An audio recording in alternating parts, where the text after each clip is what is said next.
Magandang araw sa inyo mga chong. Bali ngayon ay ang ika-100 days nung isang buntis natin na inahin. Kaya naman magpupurga po tayo sa kanya ngayon at kasabay na rin ito yung pagpapalit natin ng feeds na ipapakain natin sa kanya mula sa gestating feeds. Bali papalitan na po natin ito ng lactating feeds mga chong.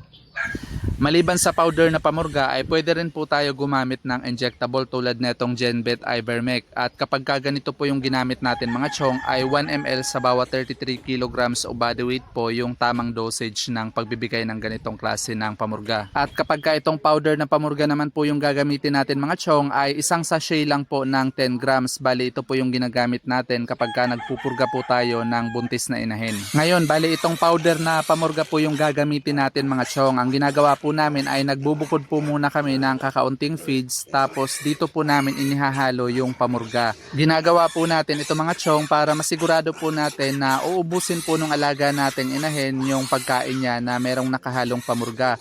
Kapag inihalo po kasi kaagad natin doon sa karamihan ng feeds na ibibigay natin sa kanya yung pamurga mga chong, minsan ay ayaw po kainin ng alaga nating inahin, so nasasayang lang po yung feeds at ganoon na rin yung pamurga na inihalo natin. Sa umaga po pala tayo nagpupurga mga chong. Advisable po kasi na wala po dapat gaanong laman yung sikmura ng alaga nating inahin bago po natin ito purgahin. Sa ganitong pamamaraan ay mas magiging epektibo po yung pagpupurga na gagawin natin dito sa alaga nating inahin. Para doon sa mga nagtatanong nga po pala na kung safe daw po bang purgahin yung inahin kapag kabuntis ito at kung wala daw po bang mangyayari doon sa mga biik na nasa loob ng sinapupunan ng mga alaga nating inahin kapag pinurga natin ito. Ang kasagutan po natin dyan mga chong ay yes po. Bali safe na safe po ang pagpupurga sa mga alaga nating inahin kapag nasa ika-100 days to 105 days na po ito ng pagbubuntis.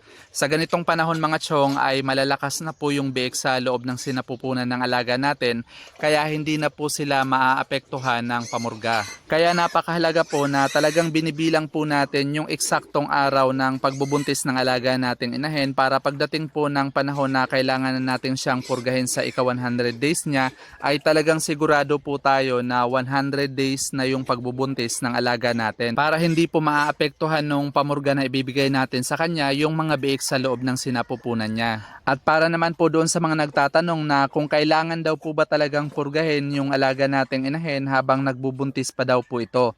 Ang sagot natin dyan mga chong ay yes po, bali kailangan po natin itong purgahin 2 linggo bago po siya manganak. Ginagawa po natin ito mga chong, una ay para ma-eliminate po natin yung mga parasites na meron sa alaga nating inahin. Nang sa ganon ay hindi niya po mahahawa yung mga biik na ipapanganak niya. Pangalawa, bali ito lang din po yung pagkakataon na mapupurga natin ulit yung alaga nating inahin sa loob ng mahigit 3 buwan. Kaya mahalaga po talaga na purgahin natin siya. Dahil sa mga panahon na ito ay siguradong marami-rami na po yung mga parasites na naipon sa loob ng sikmura ng alaga nating inahin. At kapag marami pong bulate yung alaga nating inahin ay minsan mahina po itong kumain na kung saan makakaapekto po ito kapag meron na po siyang mga biik. Hindi po kasi po pwede na mahinang kumain yung alaga nating inahin habang nagpapadede po siya ng mga biik. Mangangayayat po ng husto yung alaga natin kapag ganun po siya. Kaya yun po yung mga iniiwasan natin mga chong. Kaya mahalaga po talaga ang pagpupurga sa kalusugan ng alaga nating inahin at ganun na rin sa mga biik na ipapanganak niya.